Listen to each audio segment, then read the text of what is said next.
안녕하세요. 오늘은 정말 흥미로운 시장 현상, S&P 500 지수 급등에 대해 좀 깊이 파고들어 볼까 합니다. 2025년 4월 초가 저점이었는데 그 이후 7월 12일까지요. 불과 석 달 만에 무려 26%나 올랐습니다. 네, 엄청난 상승세였죠. 그래서 저희가 받은 자료, S&P 500 급등, 역사적 분석과 미래 전망, 이걸 바탕으로 이게 대체 어떤 의미인지 좀 자세히 알아보겠습니다. 자, 바로 한번 들어가 볼까요? 이 자료 보니까요. S&P 500 지수가 1957년에 처음 생겼는데 그 이후로 이렇게 딱 3개월 만에 25% 이상 오른 경우가 이번 포함해서 단 6번뿐이라고요? 네, 맞습니다. 계산해보면 거의 70년 역사잖아요. 그동안 딱 6번. 와, 정말 손에 꼽을 정도네요. 그렇죠. 평균 따지면 10년에 한 번 나올까 말까한 그런 빈도입니다. 자료에서는 보통 이런 급등이 시장 참여자들이 갑자기 막 엄청 낙관적으로 변하거나 아니면 예상 못한 정책 변화가 있거나 그것도 아니면 아주 심각한 침체를 겪고 나서 확 반등할 때 이런 좀 특수한 상황에서 나타났다고 분석하더라고요. 일종의 뭐랄까 아주 특별한 사건 같은 거네요. 네, 그렇죠. 이례적인 사건으로 볼 수 있습니다. 근데 2025년 상황만 보면 사실 연초 분위기는 완전 달랐잖아요. 아, 맞아요. 그때는 안 좋았죠. 트럼프 행정부 관세 문제다 뭐다 해서 불확실성도 컸고 경기 둔화 우려도 있었고요. 그래서 4월 초까지는 오히려 19% 가까이 하락했었거든요. 그랬었죠. 상당히 어려운 시기였습니다. 그런데 이제 4월 이후로 분위기가 확 바뀐 거죠. 자료에서도 지적하듯이 시장이 예상했던 것보다 인플레이션이 빨리 좀 잡히는 모습을 보였고 또 기업들 실적 발표도 생각보다 괜찮았고요. 그리고 이제 결정적으로 연준의 통화 정책, 이게 좀 완화될 거라는 기대감, 금리를 내린다거나 그런 거예요. 아, 완화적 통화 정책 기대감. 네네. 네, 이런 것들이 다 복합적으로 작용하면서 시장이 아주 강하게 올라왔습니다. 투자 심리 자체가 극적으로 좋아진 거죠. 여기서부터가 이제 정말 흥미로운 부분인데요. 그 자료에서 과거 데이터를 분석했다고 하셨잖아요. 네네. 역사적으로 보면 이렇게 급등한 뒤에는 그럼 어떤 흐름이 주로 나타났나요? 제가 보니까 그 과거 5번 사례가 전부 다 추가 상승으로 이어졌다 이런 분석 결과가 있던데요. 네, 바로 그 점이 핵심입니다. 자료 분석을 보면 과거 5번 사례 모두요, 이 급등이 있고 나서 그 다음 12개월 동안 추가적으로 강세장이 이어졌다는 겁니다. 평균 상승률도 꽤 높았어요. 두 자릿수 이상이었으니까요. 평균적으로 두 자릿수요? 와우. 네, 그러니까 이게 단기 급등으로 끝난 게 아니라 그 후에도 상승할 힘이 더 남아있을 수 있다. 이런 걸 보여주는 거죠. 과거 5번이 모두 추가 상승했다니 이거 상당히 솔깃한데요. 근데 혹시 그 자료에서 과거 사례들하고 지금 2025년 상황하고 그 배경이나 상승 동력 자체에 좀 차이가 있을 수 있다는 점 이런 것도 좀 짚어주던가요? 아, 네, 당연히 그 부분도 다릅니다.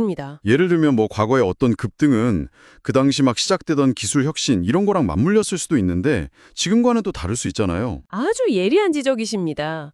자료에서도 단순히 과거가 반복된다 이렇게만 보진 않아요. 예를 들어서 특정 연도의 급등 배경에 그 당시 인터넷 혁명 초기가 있었다면 지금은 AI 투자 열풍이라든지 아니면 에너지 전환 관련 기대감이라든지 이런 전혀 다른 요소가 동력일 수 있다는 거죠.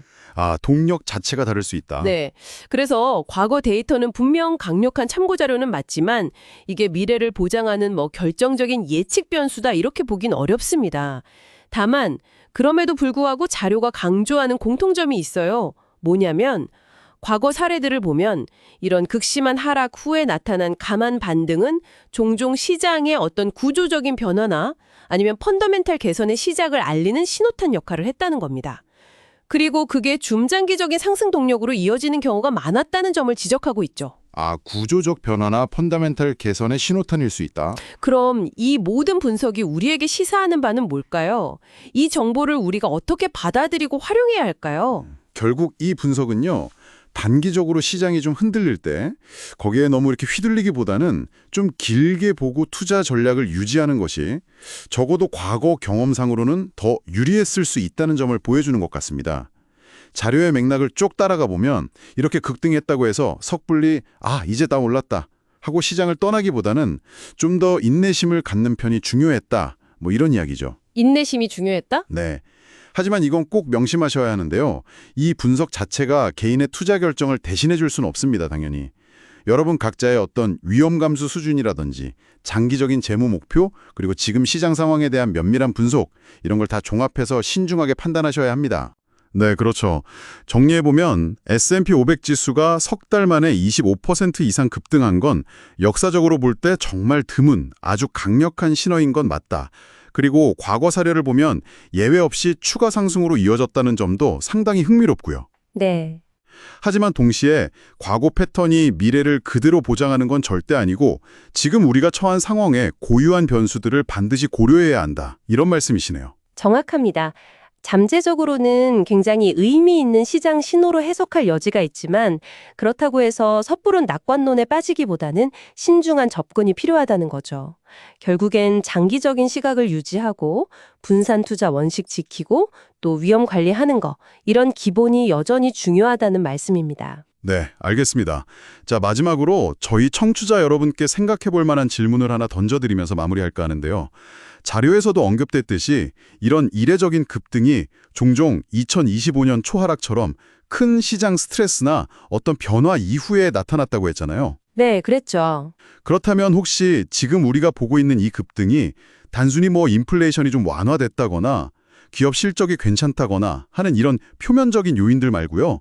어쩌면 우리가 아직 명확하게 인지하진 못하고 있지만 더 깊은 차원에서 어떤 근본적인 시장 구조의 변화나 아니면 새로운 성장 동력의 시작을 알리는 그런 신호일 가능성은 없을까요? 아, 상당히 의미 있는 질문이네요. 네, 한 번쯤 곱씹어 볼 만한 질문인 것 같습니다. 오늘 저희가 준비한 내용은 여기까지